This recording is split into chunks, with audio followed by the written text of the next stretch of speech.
नमस्कार दोस्तों, demat success YouTube channel पे आप सबका स्वागत है। दोस्तों, यूपी पुलिस कांस्टेबल की वैकेंसीज आ गई, जिसकी तैयारी आप सभी लोग, मुझे उम्मीद है कि बहुत अच्छी तरह से कर रहे होंगे। दोस्तों, इसी क्रम में मैंने हिंदी व्याकरण की सीरीज़ पहले स्टार्ट करी थी, अब वो भर्ती आ गई है। अब टाइम है इस सीरीज़ को पूरा करने का।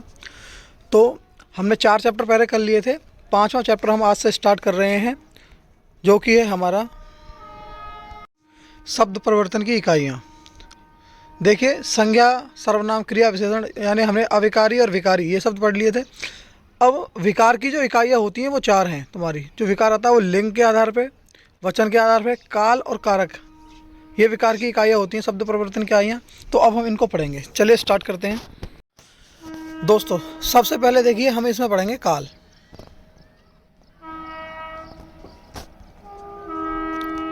काल काल काल 3 प्रकार का होता है। भूतकाल, जिसके 6 भाग हैं, वर्तमान काल, जिसके 5 भाग हम पढ़ने, और भविष्यकाल, जिसके हम 3 भाग प्लस एक और अतिरिक्त 4 भाग हम पढ़ेंगे। ठीक है।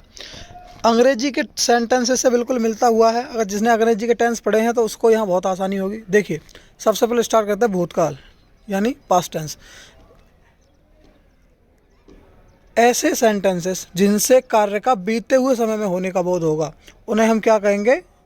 भूतकाल। ठीक है। इसके हम 6 भाग पढ़ेंगे। सबसे पहला भाग है इसका सामान्य भूतकाल। देखिए, पास्ट इंडेफिनिट टेंस जिसने पढ़ा होगा उसे इसमें समझ में आ जाएगा। ठीक है। पास्ट इंडेफिनिट सेंटेंस क्या था? कार्य का बीते हुए समय में होने का बोध होगा और समय नहीं पता होगा कि कब हुआ तो पास्ट में, लेकिन कब हुआ ये नहीं पता। समय अनिश्चित होगा और बीते हुए समय में होने का बोध होगा। ठीक है। इसकी पहचान क्या होती थी पास्ट इंडेफिनिट की? ता था, ती थी, ते थे, वह जाता था, वह खाता था, वह सोता था। तो इनमें क्या है? राम सोता था, लेकिन बीते हुए समय में सोता था, लेकिन ये नहीं पता किस समय सोता था, तो समय फिक्स नहीं है। तो ये हो जाएगा आपका सामान्य भूतकाल। दूसरा देखिए, आसन्न भूतकाल। आसन्न भूतकाल में क्या आएगा आपका? देखिए, यहीं से जिसने अंग्रेजी वाले टेंस पढ़े हैं ना, तो उन्हें इन्हें पढ़ने में आसानी तो होगी, लेकिन अंग्रेजी वाले पढ़ के पेपर में चले जाएंगे तो यहाँ देखिए मिस्टेक होगी। आसन्न भूतकाल क्या है? आपने अंग्रेजी में जो प्रेजेंट परफेक्ट सेंटेंस पढ़ा है वो यहाँ आसन्न भूतकाल बना दिया है। ठीक है। देखिए, आसन्न भूतकाल का मतलब होता है बिल्कुल समीप बैठा हुआ, कार्य का बीते हुए समय में अभी अभी होने का बोध होगा, तो वो आपका कहलाएगा आसन्न भूतकाल। ठीक है। इसका उदाहरण है, देखिए, राम खाना खा चुका है। देखिए, है से आप इसको प्रेजेंट में नहीं ले जाइएगा। अगर आप इसको वर्तमान में ले जाएंगे तो हिंदी के लिहाज से ये गलत हो जाएगा। आप इसका भाव समझिए। राम खाना खा चुका है, इसका मतलब खाना खा चुका है वो, और कुछ समय पहले ही खाया है, एकदम आसन्न है, तो इसको हम कहेंगे आसन्न भूतकाल। ठीक है। इसी तरीके से आगे देखेंगे हम। अगला है आपका पूर्ण भूतकाल। देखिए, इसको अंग्रेजी का पास्ट परफेक्ट सेंटेंस इसमें ले लीजिए। पास्ट परफेक्ट इसमें क्या है कि कार्य का बीते हुए समय में बहुत पहले होने का बोध होगा। ठीक है। तो ये पास्ट परफेक्ट सेंटेंस, जैसे राम पढ़ चुका था, मोहन जा चुका था, जा चुका भी है और बहुत पहले भी जा चुका है, तो ये कैसा हो जाए आपका? पूर्ण भूतकाल। इसके बाद अपूर्ण भूतकाल। अपूर्ण भूतकाल आपका पास्ट कंटिन्यूअस सेंटेंस। ठीक है। कार्य का बीते हुए समय में जारी रहने का बोध हो। वह जा रहा था, जा भी रहा था और पहले जा रखा था, यानी पास्ट में जा रहा था, तो पास्ट कंटिन्यूअस इसमें आ जाएगा। अगला आ जाएगा आपका संदिग्ध भूतकाल। संदिग्ध भूतकाल आपका आ जाएगा फ्यूचर परफेक्ट से। देखिए, अगर मैं कहूँ कि राम जा चुका होगा, तो इसमें क्या है? अगर अंग्रेजी के हिसाब से देखा जाए तो फ्यूचर परफेक्ट हो गया, लेकिन मैं अभी कह रहा हूँ कि राम जा चुका होगा, इसमें मैं खुद भी संशय में हूँ, संदिग्ध में हूँ कि ये भविष्य में काम हो गया होगा, तो ये सेंटेंस हमारा कैसा आ जाएगा? बीते हुए समय में पूर्ण होने पे हमें संशय है कि पूर्ण हो गया होगा, हो जाएगा, तो ये हमारा कैसा आ जाएगा? संदिग्ध भूतकाल। इसके बाद चौथा आ जाता है तुम्हारा हेतुमत भूतकाल। इसमें क्या है? जो कंडीशनल सेंटेंस आपने पढ़े हों, अगर तुम पढ़ते तो पास हो जाते, अगर तुम डेली एक्सरसाइज करते तो तंदुरुस्त हो जाते, इस तरीके से जो प्रेजेंट का भाव कंडीशनल सेंटेंस में आएगा वो तुम्हारा हेतु हेतुमत भूतकाल कहलाएगा। ठीक है, देखिए दोस्तों, इसमें 6 सेंटेंस में आपने इतना तो समझ ही लिया होगा। सामान्य भूतकाल आपका पास्ट इंडेफिनिट, आसन्न भूतकाल आपका प्रेजेंट परफेक्ट, पूर्ण भूतकाल पास्ट परफेक्ट, अपूर्ण भूतकाल पास्ट कंटिन्यूअस, और संदिग्ध भूतकाल फ्यूचर परफेक्ट, और हेतु हेतुमत भूतकाल जिसमें आपके कंडीशनल सेंटेंस आते थे। इनका जब पेपर में क्वेश्चन आता है और क्वेश्चन अगर इस तरीके से हो, राम खाना खा चुका होगा, तो इसमें ज़्यादातर स्टूडेंट क्या करेंगे, क्योंकि अंग्रेजी पे ही हमने ज़्यादा ध्यान दिया है, और वो टिक लगा देंगे फ्यूचर वाले किसी का, और इसी से ये गलत हो जाता है। तो हमें इस तरीके से ये ध्यान रखने हैं और ये समझ समझ के इस तरीके से पढ़ने हैं। ठीक है, अगला हम स्टार्ट करते हैं अब। इसके बाद ये आ जाता है अब वर्तमान काल। देखिए प्रेजेंट टेंस, ठीक है, इसके हमें 5 टाइप पढ़ने हैं। सामान्य वर्तमान काल, अपूर्ण वर्तमान काल, संदिग्ध वर्तमान काल, संभाव्य वर्तमान काल और अज्ञात वर्तमान काल। सबसे पहले देखिए सामान्य वर्तमान काल। इसमें सीधे सीधे आपको प्रेजेंट इंडेफिनिट पढ़ना है। ठीक है, राम आगरा जाता है, वह खाना खाता है, इस तरीके के, यानी समय अनिश्चित होगा और चल रहे समय में प्रेजेंट में होने का आपको बोध होगा, तो ये आपका हो जाएगा सामान्य वर्तमान काल। इसी तरीके से अपूर्ण वर्तमान काल, अपूर्ण वर्तमान में हो जाएगा प्रेजेंट कंटिन्यूअस। ठीक है, वह घर जा रहा है वर्तमान काल में और कार्य के जारी रहने का बोध हो रहा है। ठीक है, कार्य के जारी रहने का बोध होगा। संदिग्ध वर्तमान काल, देखिए फ्यूचर इंडेफिनिट टेंस, इसमें आ जाएगा राम आगरा जाता होगा, हरिओम खाना खाता होगा, इस तरीके के सेंटेंस। इसमें क्या है, ये आपका संदिग्ध वर्तमान, यानी हमें कार्य के होने पर संदिग्ध है, डाउट है। ठीक है, ये अब अगला आता है आपका संभाव्य वर्तमान काल। देखिए फ्यूचर कंटिन्यूअस टेंस को संभाव्य वर्तमान काल बोला जाएगा यहाँ पे। देखिए इसमें क्या है, हमने जो पढ़ा था अपूर्ण वर्तमान काल, वह अगर जा रहा है, इसमें अगर हम संशय जोड़ दें, संशय मतलब वह अगर जा रहा होगा, फ्यूचर कंटिन्यूअस हो गया, लेकिन यहाँ पे क्या हो गया, वाक्य में संशय होने लग गया। ठीक है, संभावना होगी कि वह जा रहा होगा, तो ये आपका सेंटेंस कैसा हो जाएगा, आपका संभाव्य वर्तमान काल। ठीक है, अपूर्ण वर्तमान काल में अगर संशय जोड़ देंगे तो ये आपका संभाव्य हो गया। अब अगला आता है आपका आज्ञार्थ वर्तमान काल। देखिए वर्तमान काल की क्रिया के साथ आज्ञा जोड़ दी जाए, जैसे कि मैं कहूँ तुम जाओ, गेट खोल दो, दरवाज़ा बंद कर दो, ये जो इम्परेटिव सेंटेंस आपने पढ़े होंगे वो आज्ञार्थ वर्तमान काल में आएंगे। ठीक है, टाइप हमें इसके पढ़ने हैं, किस तरीके से हिंदी में डिवाइड किया है। इंग्लिश में जो माइंड सेट था उससे जाएंगे तो पेपर गलत हो जाएगा, लेकिन उसकी हेल्प ले सकते हैं यहाँ पे इनको करने के लिए। ठीक है, अब अगला स्टार्ट। देखिए इसमें आपको भविष्यकाल, रुकिए, भविष्यकाल में आपको पढ़ने हैं 3 टाइप। इसमें क्या है, आने वाले समय में कार्य के होने का बोध होगा। देखिए सबसे पहले सामान्य भविष्यकाल। सामान्य भविष्यकाल में क्या होगा, सेंटेंस के लास्ट में एगा, एगी, एंगे ये शब्द प्रयोग होंगे, यानी सिंपल फ्यूचर सेंटेंस जो आएंगे ना वो इसमें आएंगे। जैसे कि राम घर जाएगा, राधा खाना खाएगी, इस तरीके के सेंटेंस आएंगे इसमें। ठीक है, ये सिंपल फ्यूचर सेंटेंस हो गया। इसके बाद अगला आ गया आपका संभाव्य भविष्यकाल। इसमें किसी कार्य के भविष्य में होने की संभावना व्यक्त की जाएगी। देखिए इसमें क्या होता है, सामान्य भविष्यकाल के सेंटेंसों में अगर पॉसिबिलिटी ऐड कर दी जाती है तो वो आपके संभाव्य भविष्यकाल हो जाते हैं। जैसे कि राम आगरा जाएगा, ये आपका सामान्य भविष्यकाल हो गया। लेकिन अगर मैं ये कह दूँ इसमें शायद राम आगरा जाए, ठीक है, राधा खाना खाएगी, शायद राधा खाना खाए या राधा खाना खाए, ये सेंटेंस आपके किस में आ जाएंगे, संभाव्य भविष्यकाल में। तीसरा आ गया इसमें आपका आज्ञार्थ भविष्यकाल। इसमें क्या होगा, भविष्य में होने वाले कार्य के साथ अगर आज्ञा को जोड़ दिया जाएगा, यानी फ्यूचर सेंटेंस के साथ अगर आज्ञा, इंपरेटिव सेंटेंस फ्यूचर में आ जाएंगे तो उनको हम क्या कहेंगे, आज्ञार्थ भविष्यकाल।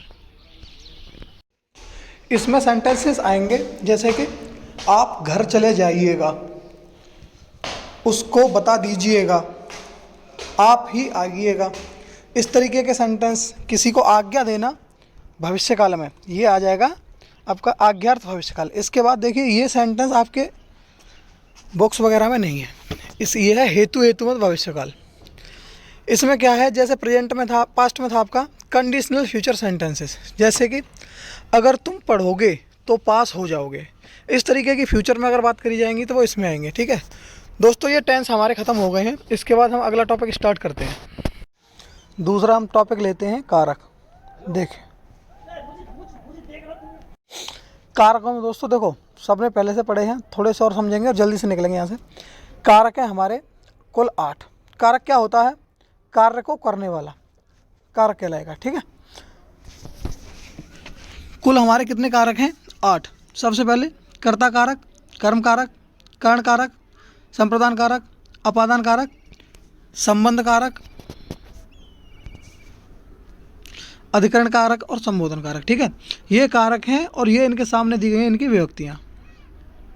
ठीक है, कर्ता की विभक्ति ने, कर्म की को, कर्ण से, संप्रदान के लिए, अपादान से, संबंध काकी के, अधिकरण मैं और पर, मैं पर पे पर, और संबोधन हे अरे ओ आ, ये आपके इसकी विभक्तियाँ हैं। ठीक है, इन सबको ध्यान से समझना इसीलिए ज़रूरी है।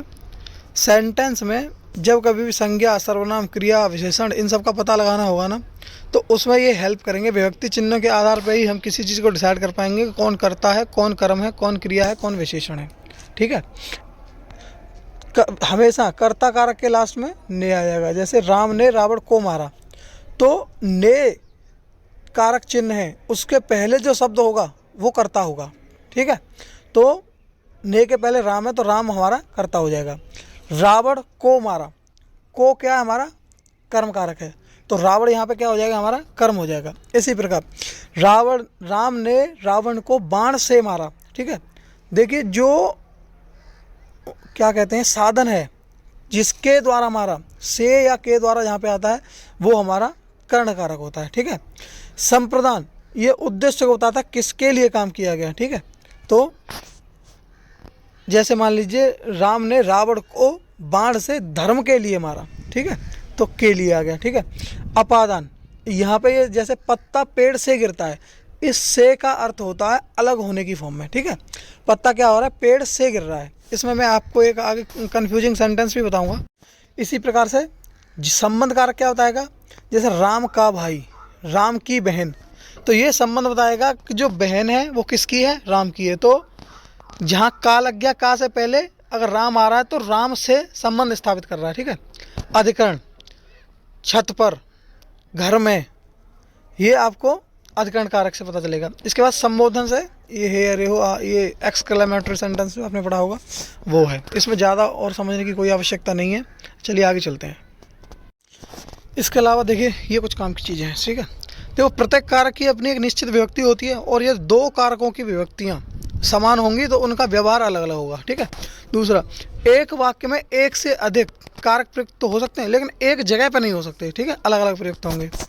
अच्छा देखिए, कर्ता से लेकर, कर्ता कारक से लेकर अधिकरण तक, यानी ऊपर के सातों,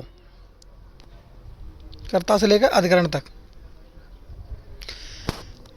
इनमें क्या होगा, सबसे पहले कारक आएगा, उसके बाद कारक चिन्ह आएगा। ठीक है, उनकी विभक्ति उनके बाद में लिखी जाएगी। ठीक है, अच्छा वहाँ से उससे संबंधित विभक्ति का कारक होता है। जबकि संबोधन कारक में क्या होता है, पहले विभक्ति आएगी और कारक शब्द बाद में आएगा। जैसे कि आप एक उदाहरण देख लीजिए, राम ने धर्म के लिए रावण को बाण से मारा। ठीक है, तो राम ने विभक्ति बाद में आई है और ये कर्ता पहले आया है। इसके बाद देखो के लिए से हम पता लगा सकते हैं क्या हो गया, ये संप्रदान कारक हो गया, तो ये संप्रदान कारक होगा। इससे पहले जो भी शब्द लिखा जाएगा वो संप्रदान कारक होगा।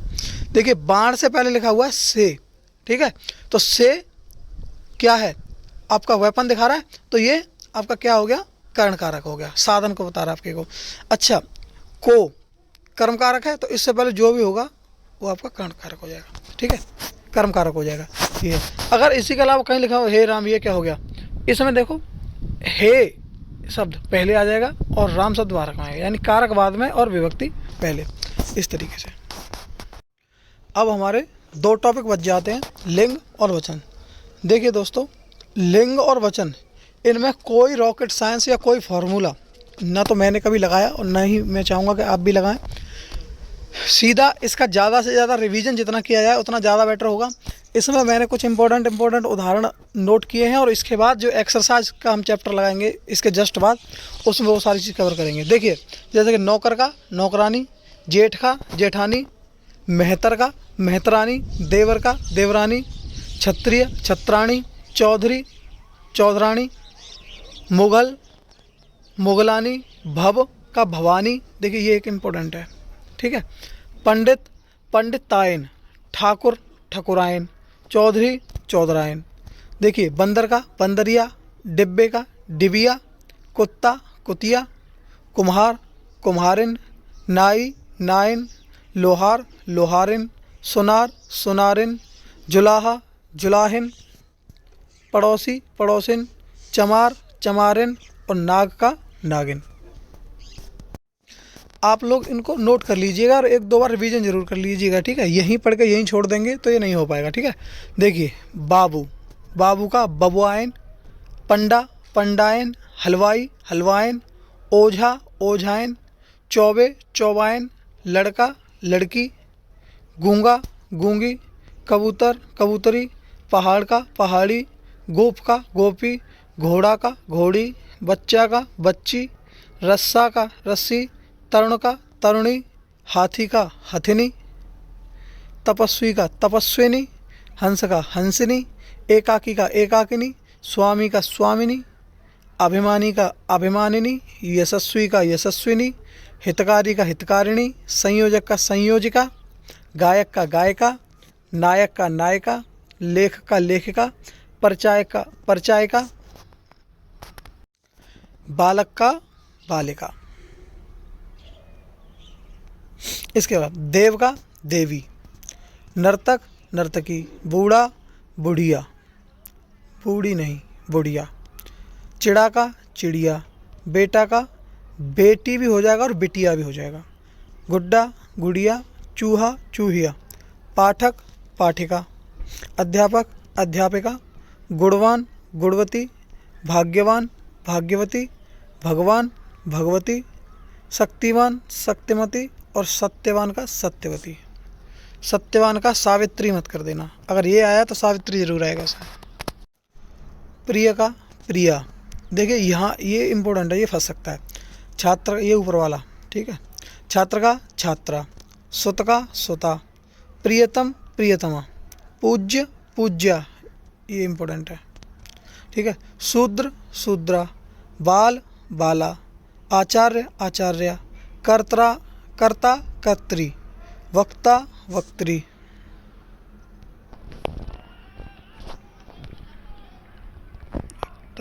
ठीक है। अब इसके बाद दाता दात्री, अभिनेता अभिनेत्री, धाता धात्री, विधाता विधात्री, नेता नेत्री, ये इम्पोर्टेंट है। रचयिता का रचयित्री, ठीक है। अब देखिए कुछ ऐसे हैं जो परिवर्तन होते नहीं, अगर मादा है तो मादा ही रहते हैं और नर है तो नर ही रहते हैं, लेकिन उनके सामने नर या मादा शब्द लगा के उनको परिवर्तन किया जाता है। जैसे देखिए मक्खी क्या है, स्त्रीलिंग है, अगर हमें इसको चेंज करना है, लिंग परिवर्तन करना है तो इसके सामने हम नर शब्द प्रयोग कर देंगे, नर मक्खी। ऐसे ही देखिए छिपकली है तो नर छिपकली, चील है स्त्रीलिंग है, पुरुष बनाना है तो पुल्लिंग बनाना है तो इसे नर चील कर देंगे। ऐसे ही कोयल को नर कोयल। अच्छा अब देखिए ये कुछ हैं जो पुल्लिंग है, जैसे कि भेड़िया, स्त्रीलिंग बनाना है तो मादा भेड़िया, गेंडा मादा गेंडा, खरगोश मादा खरगोश, भालू और ये मादा भालू। अब देखिए ऐसे शब्द जो स्त्रीलिंग पुल्लिंग सेम ही है, यानी उनको चेंज करना, उनका परिवर्तन नहीं होता, लेकिन नर और मादा लगा के जिनको चेंज किया जाता है और तो वो आपके क्या नित्य पुल्लिंग और नित्य स्त्रीलिंग कहलाते हैं। जैसे कि देखिए अगर तोता है, तोता, मच्छर, कौवा, बिच्छू आदि ऐसे ये हैं, ये क्या है, इनका लिंग परिवर्तन नहीं होगा, लेकिन नर और मादा लगा के चेंज करना होगा। ऐसे नित्य स्त्रीलिंग कौन से हैं, कोयल, मैना, चील। तो नित्य पुल्लिंग और नित्य स्त्रीलिंग का ये कॉन्सेप्ट आपको जानना जरूरी है। इसके बाद देखिए ये 100% नहीं, लेकिन कुछ ट्रिक हैं पुल्लिंग और स्त्रीलिंग को पहचानने की, इन्हें आप देख लीजिए। लेकिन ज़्यादातर मेरे ख्याल से तो आप व्यवहारिक रूप से ही पढ़ेंगे, 2 बार चीज़ों को पढ़ के दिमाग में उतार लेंगे तो ये स्त्रीलिंग पुल्लिंग का कॉन्सेप्ट पूरा ख़त्म हो जाएगा और इनको ज़्यादा समझने की ज़रूरत नहीं पड़ेगी। लेकिन फिर भी इसमें ये जान लीजिए, जैसे कि देखिए पुल्लिंग की पहचान क्या है। अगर कहीं कोई पर्वत है, पर्वत का नाम, किसी मास का नाम, हिंदी के जो महीने होते हैं, कोई वार हो और कुछ ग्रहों के नाम, इसमें पृथ्वी नहीं है, ये क्या होते हैं? पुल्लिंग होते हैं। अच्छा, अनाजों के नाम जैसे गेहूँ, जौ, ये भी पुल्लिंग होंगे। कुछ द्रव्यों के नाम, कुछ रत्नों के नाम, जितने भी आभूषण होते हैं वो, अपने बॉडी पार्ट्स वो, ठीक है। कुछ जल स्थल भूभागों के नाम, उप महाद्वीपों के नाम, ये सब क्या हैं आपके? ये माने जाएंगे आपके पुल्लिंग, ठीक है। अच्छा, अब स्त्रीलिंग की पहचान के तरीके देखिए। स्त्रीलिंग क्या है? देखिए, कोई भी भाषा, बोली और लिपियों के जो नाम होंगे, जैसे कि देवनागरी लिपि, ये तो ये सब क्या है? स्त्रीलिंग माने जाएंगे। नदियों के नाम स्त्रीलिंग होंगे। तिथियाँ जितनी भी होंगी स्त्रीलिंग होंगी। नक्षत्र के नाम जितने भी होंगे वो सब स्त्रीलिंग होंगे। ये मैंने आपको पहले बता दिया था, पृथ्वी ग्रह जो है वो स्त्रीलिंग आता है, ठीक है। तो ये हो गए आपके।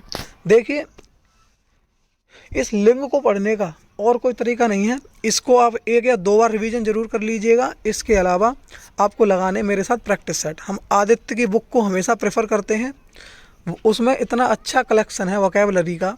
और ये टॉपिक इसमें आ गया क्योंकि ये लिंग, वचन, काल, कारक एक साथ ही आने थे, नहीं तो वोकैबुलरी को मैं ग्रामर ख़त्म करने के बाद से स्टार्ट कराऊंगा, ठीक है। तो ये हमारा टॉपिक लिंग हो गया। अब इसके बाद स्टार्ट करते हैं वचन। देखिए, ये हमारा आज का लास्ट टॉपिक है, इसमें है वचन। देखिए, ये इधर एक वचन है और ये इधर बहुवचन है, ठीक है। देखिए, लड़के का, लड़का का लड़के, रास्ता, रास्ते, कमरा, कमरे, दाना, दाने, कपड़ा, कपड़े, लोटा, लोटे, नहर, नहरें, नहरों नहीं नहरें, कलम, कलमें, सड़क, सड़कें, ठीक है। गधा का गधे, बच्चा का बच्चे, मुर्गा का मुर्गे, भाला का भाले, घंटा का घंटे, पैसा का पैसे, बोतल, बोतलें, बोतलों नहीं, दीवार, दीवारें, इसमें भी दीवारों नहीं कर दीजिएगा, और चीज़ की चीज़ें, ठीक है।